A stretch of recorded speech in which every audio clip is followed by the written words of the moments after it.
Ya había pasado algunas semanas desde la propagación del coronavirus y la declaración de pandemia por la Organización Mundial de la Salud. Casi todos los países del mundo cayeron en confinamiento y el 16 de marzo del 2020 lo hizo el Ecuador. Ecuatorianos, la vida de todos ustedes será siempre mi prioridad. Por eso, hoy la salud es lo más importante.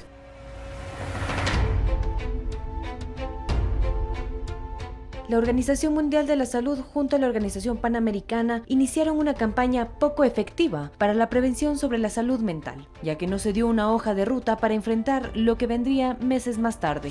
Las universidades activaron protocolos emergentes para poder sostener a sus estudiantes durante el encierro. Emilio Salao, psicólogo clínico y coordinador de proyectos del Centro de Psicología Aplicada de la PUCE y terapeuta, cuenta que la universidad implementó un servicio de asistencia inmediata llamado Psicoescucha PUCE, donde los estudiantes podían acceder a asistencia emocional vía telefónica y redes sociales de manera anónima. Y este sí fue un cambio radical en la modalidad de atención, porque no solo implicaba trasladarnos de lo físico a mediación digital, sino además resignificar las relaciones entre lo que entendemos psicólogo y paciente. Entonces los pacientes ya no podían denominarse de tal forma, porque los pacientes tienen una identidad registrada, mientras que las personas que utilizaban la psicoescucha tenían derecho al anonimato.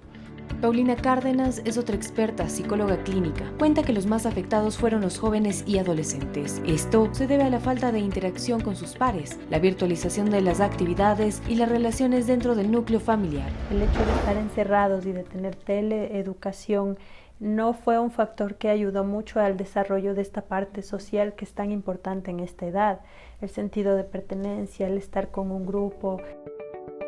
El Centro de Psicología Aplicada CPA atendía un promedio de 300 personas por semana de manera presencial, en su mayoría con psicología breve, intervención en crisis y orientación vocacional. Durante el inicio de la pandemia se tuvo que trasladar gran parte de las actividades presenciales a la virtualización, cambiando principalmente la relación entre el paciente y el terapeuta. O hace evidente que tal vez sí puedo necesitar y es legítimo buscar espacios psicológicos, pero necesito ciertas certezas, ciertas seguridades. Entonces también se accedió a población que nunca antes había tenido servicios de atención psicológica y dentro de esto mucha población joven, especialmente en el uso de chat, ¿no? Como que también la población más joven era más sensible a utilizar plataformas digitales o redes sociales antes que la llamada telefónica.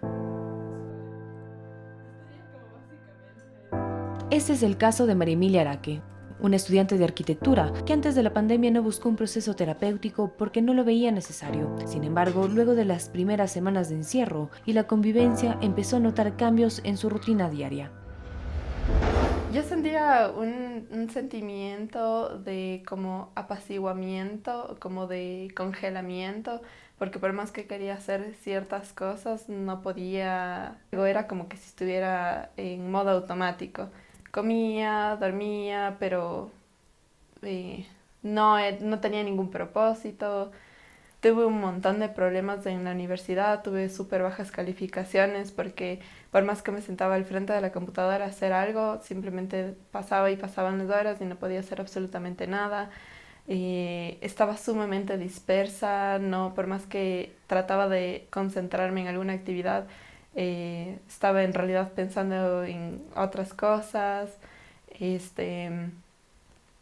Entonces incluso las actividades básicas de la universidad que tenía que cumplir se hicieron una tarea extremadamente grande y difícil de realizar. El CPA tuvo durante el inicio de la pandemia un 78% de los servicios a través de psicoescucha con intervención en crisis.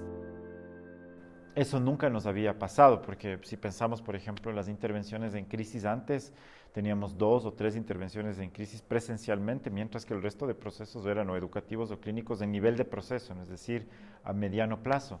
Mientras que la intervención en crisis, que es una intervención puntual, que es una acción emergente, no era ni nuestro 10% de atención, mientras que acá se constituyó en el 78%.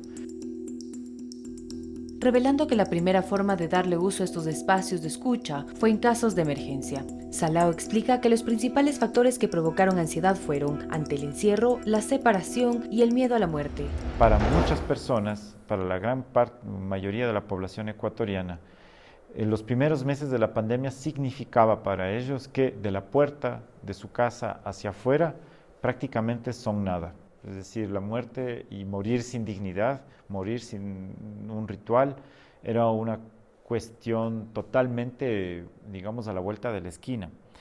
La segunda problemática más común fue el tema de la depresión, que estuvo en un 22.2% de todas las llamadas.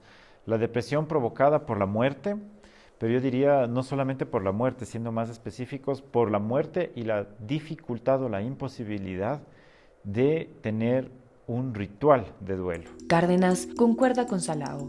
Eran temas de incertidumbre, eran temas de la logística, los cambios del teletrabajo, en el caso de los padres, lo que representaba el tener que gestionar la escuela con el trabajo, algunas cuestiones que fueron incrementando los niveles de ansiedad.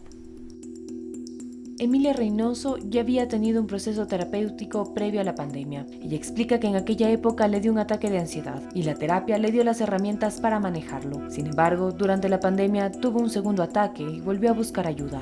Pero creo que fue cuando mi mamá se enfermó, mi mamá y mi papá se enfermaron de COVID, no teníamos dinero, teníamos que comer lo que había en la casa. Mi mamá me decía saca las cosas y había cosas que estaban dañadas y que le sacábamos lo dañado y eso comíamos. Entonces yo tenía que cocinar porque mi mamá y mi papá no podían salir a trabajar porque estaban enfermos. Entonces yo creo que ahí fue como tener todo el peso de una casa entera, de una familia entera sobre tus hombros. Es como, sí fue eso lo que fue ahí cuando empezó todo a salirse de mis manos. Para ambas, su entorno inmediato fue un factor de mucha influencia. No sé si lo hice bien, pero después sí recibí muchos reproches de parte de mi mamá y de mi papá, de que en efecto, o sea, no lo hice bien, trataba de hacerlo bien, pero no logré los resultados que obtuve. Yo creo que evitaba estar, digamos, en la casa porque no es un entorno en el que me siento totalmente segura. Por lo que la convivencia se reducía al mínimo, o sea, a lo estrictamente necesario o a un simple protocolo social, mientras que ya durante la pandemia eso tuvo que cambiar a la fuerza. Entonces, obviamente, fue un cambio con el que no me sentía nada cómoda. A lo que Salao explica. A mí me parece muy importante la reflexión de Elizabeth Rudinesco, que dice que la evidencia de que hay más violencia intrafamiliar durante la pandemia no quiere decir que esa violencia se origine en la pandemia, sino que es una violencia suplementaria, es decir, que ya existían problemáticas familiares que estallan en la pandemia por la dificultad de la separación. Pero, ¿cuál es el efecto en las restricciones de la pandemia y los cambios de corte social? Cuando existe algo que irrumpe en la normalidad del desarrollo personal, desde la noción personal que cada uno tiene de su desarrollo, y altera ese desarrollo, eso es a lo que le podríamos entender como trauma. Pero la palabra trauma a veces puede entenderse como un solo fenómeno aplicable a cualquier realidad y a cualquier realidad particular específicamente, pero hay traumas y hay traumas, ¿no?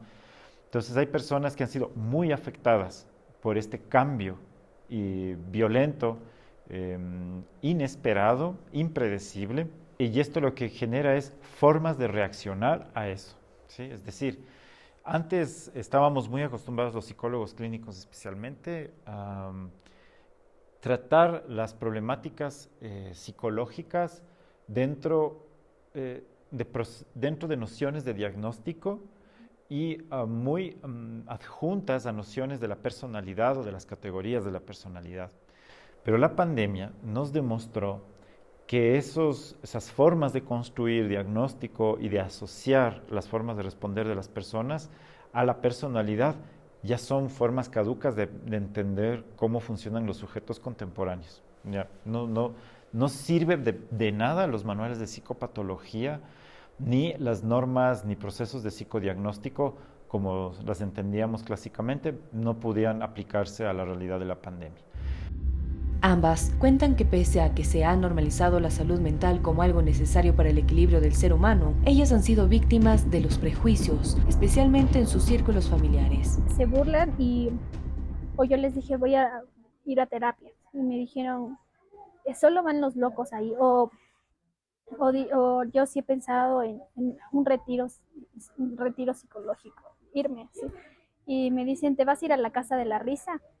Que le dicen eso a los centros psiquiátricos, cuando yo digo que esos pues ayudan bastante a las personas. Falta de apoyo, como mencioné antes, soledad. Lo más fuerte fue tener que estar con ellos todo el tiempo sin que ellos sean como una fuente real de apoyo.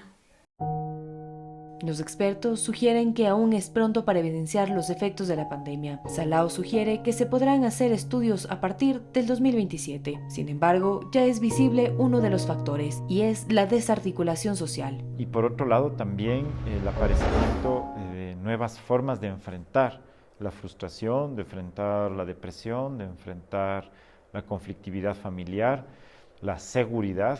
Entonces creo que sí debemos observar esta desarticulación social como algo que no es paralelo a los fenómenos de la pandemia, sino parte de la pandemia.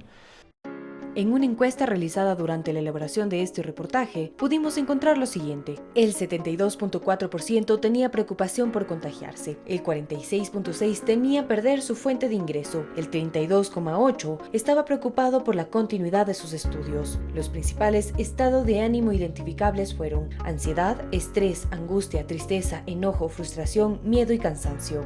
Además, el 93% de los encuestados tienen la percepción de que la pandemia afectó en términos generales la salud mental de todas las personas. Pese a los esfuerzos de organizaciones, instituciones educativas y expertos en salud mental, aún no existe una cultura que acepte su prevención y cuidado de los trastornos mentales, que cada día son más frecuentes. En la actualidad, es obligación del Estado garantizar el acceso a ayuda psicológica y educación a través de políticas públicas que no estigmaticen las enfermedades mentales y quienes la padecen. Es obligación de todos y todas de informarnos sobre causas, efectos y tratamientos, ya que 1 de cada 4 personas sufriremos de un trastorno mental en alguna etapa de nuestra vida.